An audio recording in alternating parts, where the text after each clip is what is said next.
समझ में नहीं आ रहा भाई साहब, मेरी शिल्पा की क्यों बेइज्जती करने में लगे हुए हो।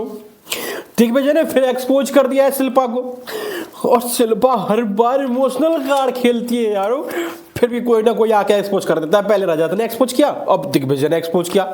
आइए साथियों समझते हैं मामला क्या है, किस तरीके से एक्सपोज किया है, उसकी हिपोक्रेसी को दिखाया है दिग्विजय ने। तो साथियों जैसे कि टाइम गोल्ड का टास्क होता है जिसमें दौड़ाया जाता है, जहां पे पहले तो विवियन को लेडीजों के साथ में, उसके बाद क्या है एक पानी होता है जिसको पसंद नहीं करते कि भाई तू टाइम गोल्ड नहीं बनेगा, उसे पानी में गिरना होता है। तो उस जगह पे क्या होता है, एक चिट्ठी आती है करणवीर के लिए, और उस चिट्ठी में लिखा होता है कि करणवीर के जो इस घर में रिश्ते हैं वो खराब चल रहे हैं। इस बात को लेके ईसा भी यही बोलती है कि हाँ तेरा रिश्ता किसके साथ है, इस घर में कोई तेरे साथ है ही नहीं, क्योंकि वो टाइम गोल्ड का टास्क चल रहा होता है साथियों।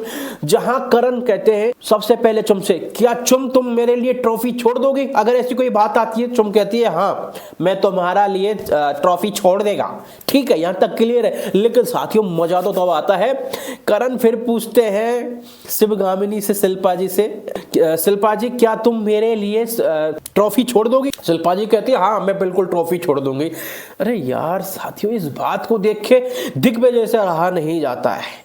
दिग्विजय कहता है यही तो हिपोक्रेसी है, यही तो असली मामला है शिल्पा का, जिस तरीके से घुमा घुमा के मारती है, फिर के अपनापन दिखाती है, और सबसे बड़ी घटिया औरत यही है। साथियों उसका कहना सही था। अब वो आगे खोलता है इस चीज को, पत्ते को, क्योंकि जिस तरीके से साथियों हमने देखा पहले जब जहां करणवीर नॉमिनेटेड होता है तो फिर बाद में क्या सभी को सेव कर दिया जाता है, कोई भी नॉमिनेट नहीं होता है। तो क्या कहती हो बिग बॉस तूने मेरे लिए सबसे बड़ा गिफ्ट दिया है कि करणवीर को एविक्ट नहीं किया, घर से बाहर नहीं निकाला। तो वही देखिए अब दूसरे दिन कैसे पलटती है वो, जब दोबारा से नॉमिनेशन होता है जहां उसे 5 नॉमिनेशन का अधिकार देता है रजत। और देखिए आप सबसे बड़ी बात, अगर वो 5वें नंबर पर चुनती तो भी ठीक था कि यार अब तो कोई बचा ही नहीं है, करण को मैं अब नॉमिनेट देना पड़ेगा, मेरी मजबूरी। लेकिन वो तीसरे नंबर पर ही उसे चुन लेती, करण को नॉमिनेट कर देती है। तो ये कौन सा तरीका हुआ, ये औरत लगता है आपको कि करण के लिए छोड़ देगी ट्रॉफी। तो इस बात को लेके दिग्विजय उससे एक्सपोज करते हुए नजर आते।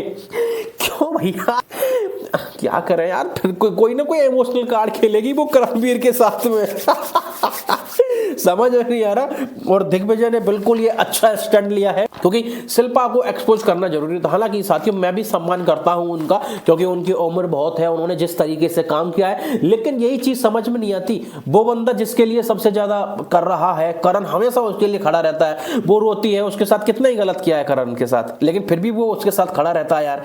और देखिए इतना करने के बाद भी वो बंदी दिमाग से खेलती जा रही है, उसके साथ में धोखा पे धोखा देती जा रही है। तो कहीं ना कहीं इस चीज को खोलते हुए नजर आते हैं और कहते हैं कि यही सबसे बड़ी हिपोक्रेसी है, जिस तरीके से यहाँ पे शिल्पा जी करती हुई नजर आ रही है करणवीर के साथ में, सभी के साथ में।